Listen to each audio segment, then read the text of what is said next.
You know, in trading, there's this unspoken rule, this secret handshake that separates the pros from pretty much everyone else. And it has nothing to do with picking the perfect stock. It's all about survival. So today, we're going to break down the single most critical skill in the market, mastering risk. So let me just start with a number that should really grab your attention. 90%. Yeah, according to just about everyone, that's how many day traders fail. It's a pretty brutal statistic, right? But what if I told you that failure wasn't just random, that it wasn't about bad luck? See, that 90% failure rate, it's not because people are bad at picking winners. The number one killer of a trading account, the reason most people fail, is simply an inability to manage risk. But here's the really good news. That's a skill, and any skill can be learned. So to make sure you end up in that successful 10%, we've laid out a roadmap. We're going to talk about why most traders fail, the simple math behind survival, how to plan your trade, how to win the battle in your own head, and finally, we'll run through a list of common blunders to avoid. Okay, first up, let's tackle why so many people get wiped out. And the answer might actually surprise you, because it kind of flips the whole idea of success on its head. We're taught to think that being a successful trader means you're a genius who's right all the time. But that's not it at all.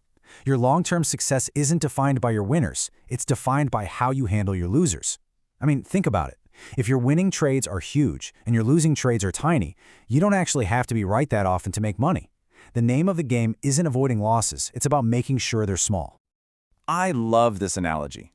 Think of it like you're learning to ski. You know you're going to fall, right? It's going to happen. The goal isn't to never fall. That's impossible. The goal is to learn how to fall in a controlled way so you don't break your leg. Trading is exactly the same. Losses are just the cost of doing business. You just have to keep them small so you can get right back up and ski the next run. So if we know we're going to take some hits, how do we guarantee we come out ahead? Well, this is where the math comes in. See, professionals don't rely on hope. They rely on statistics. And there's one simple ratio that basically governs their entire strategy. It's called the profit-to-loss ratio, or PL ratio for short. It sounds technical, but it's dead simple. You just take the average size of your winning trades and you divide it by the average size of your losing trades. And the magic number, the goal you should be shooting for, is at least 2 to 1. For every single dollar you're willing to risk, you should be aiming to make at least 2. And this chart right here is why that ratio is so incredibly powerful. Look at this. With a 2 to 1 PL ratio, you only need to be right 1/3 of the time just to break even. Let that sink in. You can be wrong twice as often as you are right, and you still won't lose money. Now look what happens if you flip that. If you let your losers get twice as big as your winners, suddenly you have to be right 66% of the time just to stay afloat. The pressure becomes immense. And here's a super simple visual. You make a $200 profit on one trade. That single win completely erases the pain of 2 separate $100 losses. This golden ratio is the secret sauce. It's what allows pros to make a living even though they're wrong a lot of the time. Okay, so this 2 to 1 ratio sounds great, but how do you actually pull it off? Well, it all starts before you even dream of clicking that buy button. It starts with a rock-solid plan. And first things first, you've got to know who you are. Your plan has to match your personality. Are you a patient, longer-term day trader who holds on for hours? If so, you're going to need a really high PL ratio. Or are you a quick hitter, a scalp trader who's in and out in just a few minutes? You can get away with a lower ratio, but man, you're going to need a much higher win rate to make it work. But no matter what your style is, every single trade needs this pre-flight checklist. These are non-negotiable. 1. Set a hard stop loss.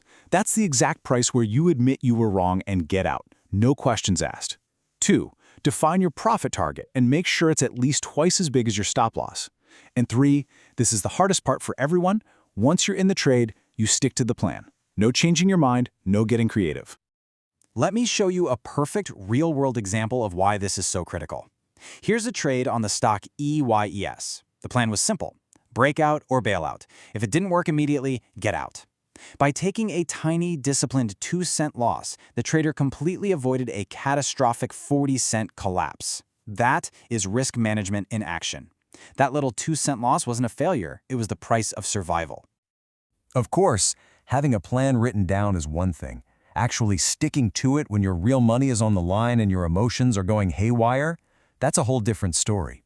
This is where the real battle is won or lost, right between your ears. First up, the big one, revenge trading. You know this feeling. You take a loss and you get angry. You feel this intense, hot-headed need to jump right back in and get your money back from the market. You throw your plan out the window and start trading recklessly. This is a recipe for disaster, and it's how one small losing day snowballs into a catastrophic one. And then you've got its evil twin, FOMO, the fear of missing out. You see a stock taking off like a rocket ship, and you get this horrible anxiety that you're missing the party. So you chase it. You jump in at the top, and this almost always leads to buying at the absolute worst price, usually right before it turns around and drops. FOMO just destroys any chance you have of a good risk-reward setup. And all of this, the revenge trading, the FOMO, it all pushes you toward the most dangerous mindset of all, the gambling mentality. This is the moment you stop analyzing risk and you just start hoping for a big win. You're no longer a trader with a statistical edge. You're just standing in front of a slot machine, pulling the lever. And really, it all comes down to this one crucial distinction. A professional trader's first question is always, how much could I lose here? A gambler's first question is, how much can I make? That one tiny shift in your primary focus, it changes absolutely everything. All right, let's wrap this all up.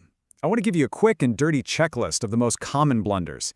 Think of these as the cardinal sins that come from bad risk management and letting your emotions take over. Okay, let's run through the account killers. Avoid these like the plague. Trading without any plan. Letting a small, manageable loss turn into a big, ugly one. Averaging down. That's just a fancy term for throwing good money after bad. Chasing stocks that are already up. Following the herd off a cliff.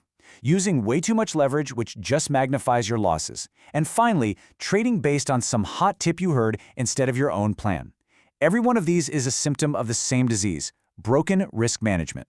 So, I'll leave you with this one final thought. The very next time you're about to put on a trade, just pause for a second and ask yourself honestly, is your first thought, how much money can I make? Or is it, how much am I willing to lose on this idea? Your answer will tell you everything you need to know about whether you're acting like a pro or just rolling the dice.